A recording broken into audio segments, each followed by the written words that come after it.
Video number 2. How can an existing offline business benefit from e-commerce? Brick and mortar businesses have been the staple of commercial activity for as long as they have been around. You went to the store, you found what you wanted, and then you were on your way back home. Nowadays, with the advent of the internet, businesses have diversified and have put many of their activities online, going as far as becoming online retailers without an offline presence. In this video, you'll learn how your business can benefit from having an online storefront. What is a business? A business is an organization or entity engaged in commercial activity, or in basically any activity geared towards making money. This entity can be an individual conducting business on his or her own, which is often represented in the form of an owner-operated small business or a family restaurant, or it can be a larger company, like a retail store in a mall, or an international conglomerate. A decade or so ago, most businesses did their activities offline. From clothing stores to hardware stores, businesses needed to have a physical presence where customers could go to get their products and services. They're called offline businesses because today it is common for businesses to conduct their activities online, with most of them having only an online presence. As a matter of fact, many businesses are starting this way and sticking with it. That is why there's a clear distinction between online businesses and offline businesses today. An offline business is known as the kind of business that simply doesn't offer its products or services online.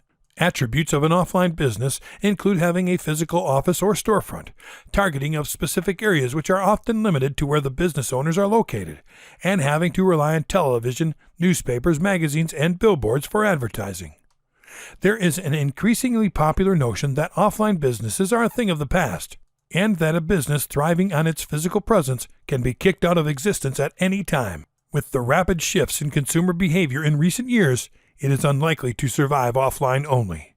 In contrast, an online business is a business that focuses on conducting its activities through online means. It uses the internet to reach customers and to do its job. New businesses are often born online, and existing businesses are adopting online technology. How can e-commerce help your business? E-commerce can help you and your business cut down on logistics expenses like storage, transportation, paperwork, and advertising. E-commerce will help you and your business reach a wider audience compared to having a store in a single location. By having an online storefront that anyone can visit at any time during the year, 24 hours a day at any minute, you don't run the risk of losing a sale because of not being able to have late-night visitors. Of course, your business can benefit from having an offline counterpart, but it will also depend on the kind of product or service you are delivering. Digital goods and music can be streamed or even sent to customers, so both you and your buyers can benefit.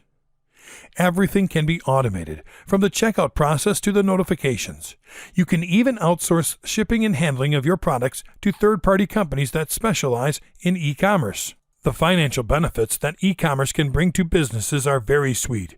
According to data gathered by rjmetrics.com, average gross profits for e-commerce sites in their first 3 months of their first year comes in around the $150,000 mark.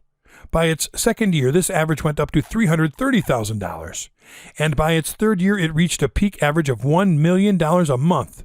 Of course, this data applies to top companies in ascension. So what are the numbers for normal businesses starting out on e-commerce? What can you expect for your business? Well, the average is $63,000 for their first 3 months, going up to $127,000 in monthly revenue during their first year in business.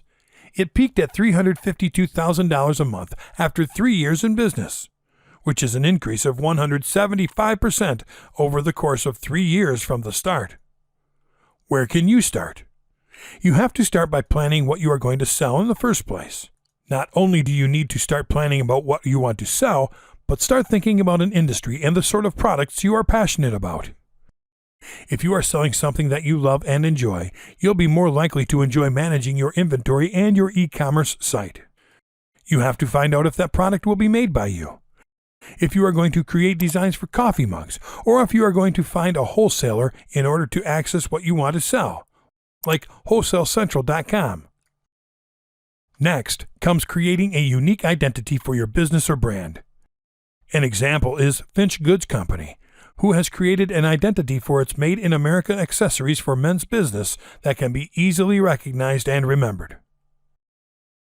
Finally, you have to think about where you are going to sell your products, which platform to use. You can use a template-based platform like Shopify and build your site from scratch. Or you can use a service like Fulfillment by Amazon, for which you'll only need to provide your products. What a successful business's e-commerce site looks like. The following are some examples of what successful e-commerce sites look like. Black Goat Cashmere presents itself with a modern website design, showcasing its products with attractive pictures, visible categories, and easy-to-reach sections. This streamlined user experience is also boasted by Simply Gum, using a minimal design that you can navigate in one page, which when scrolled down works like a menu.